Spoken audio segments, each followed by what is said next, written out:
principal ma'am, all colleagues and my dear students. Very good morning to all of you. So today we will discuss about great mathematician of India, Srinivas Ramanujan. Full name is Srinivas Iyer Ramanujan. या students कौन कौन जानता है great mathematician Ramanujan के बारे में? Yes, raise your hand.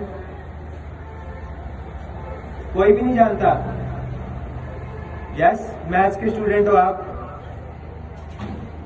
Mathematician Ramanujan के बारे में तो आपको पता होना चाहिए. तो आज मैं आपको ग्रेट मैथमेटिशियन रामानुजन के बारे में एक स्टोरी बताऊंगा. ठीक है, तो आपको क्या करना है, इस स्टोरी को बड़े ध्यान से सुनना है. अगर आपने इस स्टोरी को ध्यान से सुन लिया तो पूरी लाइफ टाइम के लिए आपके माइंड में स्टोरी सेव हो जाएगी. ठीक है, और आपसे कभी कोई भी क्वेश्चन करे इसके बारे में, क्योंकि आप मैथ्स के स्टूडेंट हो, तो आपको ये तो पता होना चाहिए कि हमारे मैथमेटिशियंस कौन थे. ठीक है, उनकी हिस्ट्री क्या थी, उनकी बायोग्राफी क्या थी. ठीक है, तो मैं आज आपको इनकी स्टोरी के बारे में बताऊंगा. आपको ध्यान से सुनना है. श्रीनिवास अय्यर रामानुजन. तो बात शुरू होती है तमिलनाडु के एक छोटे से गांव से. तमिलनाडु के अंदर एक मद्रास है. मद्रास में एक छोटा सा गांव था. उस गांव के अंदर एक दिन क्या था, प्राइमरी स्कूल के अंदर एक दिन एक क्लास चल रही थी. ठीक है, तमिलनाडु के अंदर एक प्राइमरी स्कूल के अंदर एक क्लास चल रही थी. और वो क्लास कौन सी थी? थर्ड क्लास थी. ठीक है, थर्ड क्लास के अंदर टीचर अपने स्टूडेंट्स को एक लेक्चर दे रहे थे. और उन्होंने अपने बच्चों से कहा कि बच्चों, आज मैं आपको एक कंसेप्ट सिखाता हूं.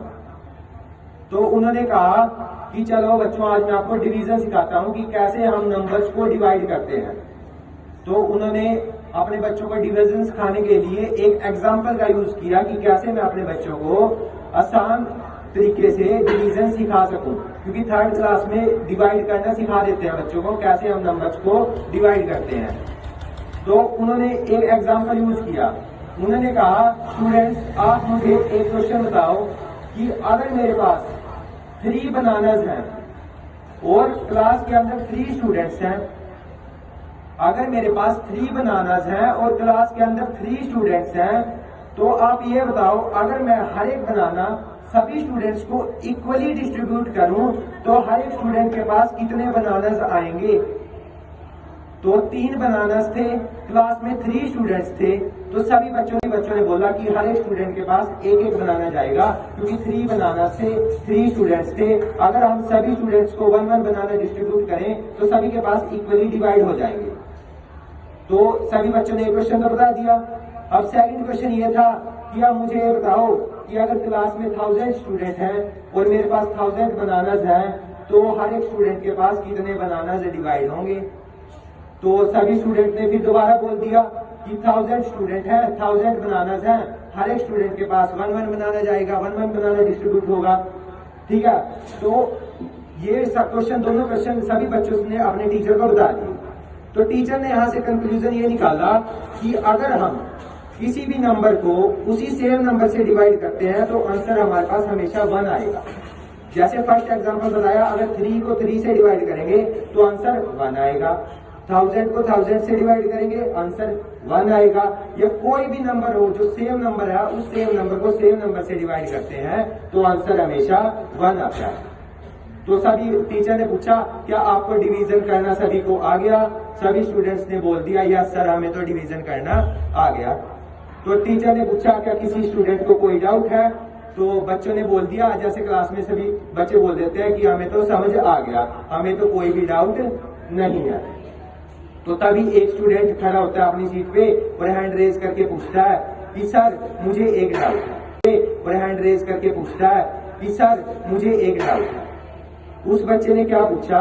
उस बच्चे ने अपने टीचर से पूछा कि सर, जैसे 3 को 3 से डिवाइड करके आंसर 1 आता है, 1000 को 1000 से डिवाइड करके आंसर 1 आता है, क्या अगर क्लास में जैसे क्लास में 3 स्टूडेंट थे और 3 बनाना का आपने एग्जाम्पल दिया, 1000 स्टूडेंट थे, 1000 बनानास का आपने एग्जाम्पल दिया, तो अगर क्लास में एक भी स्टूडेंट ना हो और हमारे पास एक भी बनाना ना हो तो क्या फिर भी आंसर 1 आएगा? मतलब उस बच्चे का क्वेश्चन ये था कि क्या अगर हम 0 को 0 से डिवाइड करेंगे तो क्या हमारे पास आंसर 1 आता है? बताओ, अगर हम 0 को 0 से डिवाइड करते हैं तो क्या आंसर 1 आता है? 0 को 0 से डिवाइड करके आंसर 1 नहीं आता। ठीक है, ये तो एक कॉन्ट्रडिक्शन है किसके ऊपर? डिवीजन रूल के ऊपर। लेकिन उस टाइम हमें नहीं पता था, अब हमें पता है कि 0/0 तो क्या है? एक इनडिटरमिनेट फॉर्म है जिसका सोल्यूशन उस टाइम नहीं था। तो उस बच्चे की ये बात सुनकर टीचर ने ये बोल दिया कि ये स्टूडेंट जिसने ये क्वेश्चन पूछा है, ये एक दिन फ्यूचर के अंदर कौन बनेगा? ग्रेट मैथमेटिशियन बनेगा। इंडिया का ही नहीं, पूरे वर्ल्ड का ग्रेट मैथमेटिशियन बनेगा। और वो स्टूडेंट कौन था? वो स्टूडेंट था great mathematician of India Srinivasa Ramanujan.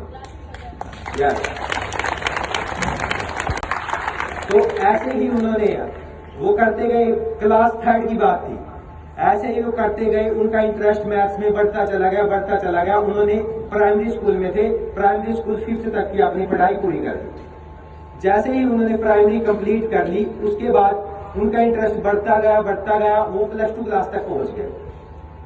+2 class तक पहुंचे तो उन्होंने +2 का एग्जाम दिया। +2 का एग्जाम देने के बाद उनका रिजल्ट आया तो वो सभी सब्जेक्ट के अंदर ग्रेट मैथमेटिशियन रामानुजन फेल हो गए। सिर्फ एक सब्जेक्ट मैथमेटिक्स, जिसके अंदर उनके 100 में से 100 मार्क्स आए, सिर्फ वो एक सब्जेक्ट था। लेकिन आपको पता है कि जब कॉलेज या यूनिवर्सिटी में एडमिशन लेना होता है तो हर सब्जेक्ट के अंदर पास होना कंपलसरी होता है। तो उनका कहीं पर भी एडमिशन नहीं हुआ, तो उन्होंने क्या किया? एक क्लर्क की जॉब ज्वाइन कर ली। क्लर्क की जॉब ज्वाइन करने के साथ साथ उन्होंने रिसर्च पेपर पब्लिश करना शुरू कर दिया, मैथमेटिक्स के अंदर अपना काम करना शुरू कर दिया। तो एक दिन उन्होंने अपना रिसर्च पेपर, जो उन्होंने रिसर्च की हुई थी इक्वेशंस, उन्होंने अपने लाइफ में 3900 इक्वेशंस डिस्कवर की थी, अप्रोक्सीमेट 4000 इक्वेशंस। तो उन्होंने अपनी रिसर्च पेपर को लंदन भेज दिया। वहां पर लंदन के अंदर एक प्रोफेसर थे, प्रोफेसर हार्डी, उनके पास उन्होंने अपने रिसर्च पेपर भेजे। प्रोफेसर हार्डी जो लंदन के अंदर एक ग्रेट मैथमेटिशियन थे लंदन के, उनको उन्होंने लंदन बुला लिया। जैसे ही वो लंदन पहुंचे वहां पर, तो वहां पर क्या हुआ? उन्होंने रिसर्च मिलकर शुरू कर दी और काम किया रिसर्च के अंदर, मैथमेटिक्स के अंदर। और काम करने के बाद लेकिन उनके साथ वहां पर उनको एक डिसीज हो गई वहां पर, टीबी डिसीज। टीबी डिसीज कौन कौन जानता है? टीबी साइंस के अंदर पढ़ते हो, ट्यूबरकुलोसिस। यस, उनको वो डिसीज हो गई वहां पर, तो जिस कारण उनको वापस इंडिया भेज दिया गया। अब वो वापस इंडिया आ गए, तो इंडिया आने के बाद क्योंकि ट्यूबरकुलोसिस था, तो टीबी के कारण उनकी क्या हो गई? At the age of only 33 की एज में उनकी क्या हो गई? डेथ हो गई।